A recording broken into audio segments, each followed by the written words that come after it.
আইয়ে শুক্রবার তো আইয়ে আইলে মনে হয় সন্ধ্যাবেলা মালয়েশিয়া নাইব দেখতে। মালয়েশিয়া পার্টি বলতে হ্যাঁ হ্যাঁ, এগুলো পার্টি বল তুর্কি মালয়েশিয়ান এগুলো কিসের পার্টি মানে? আমাদের সমাজ মাহফিল হয় না, হ্যাঁ হ্যাঁ হ্যাঁ এই সিস্টেম। ও দাদা 5টা 6টা বাস ঘুরে ঘুরে আইবো। বইয়া জিকির করবো। আল্লাহ বিল্লাহ করে নামাজ পড়বে। আচ্ছা জয়েন করে নামাজ পড়িয়া খাওয়া দাওয়া করবো, কইয়া করে যাবো। যারা হোটেলে দোকান দিতে হয়, হ্যাঁ হ্যাঁ ওরা মনে হয় নিয়ে আসবো, না খাওয়া দাওয়া করবো।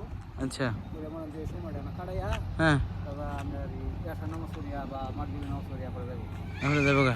আজকে ওদিকে কি মসজিদ? দেখতে বলছি না ওইটা হসপিটাল না, এইগুলো মনে হয় যে অসুস্থ হলে চিকিৎসা টিকিৎসা এটা হজের সময়। ভালো সময়। যাক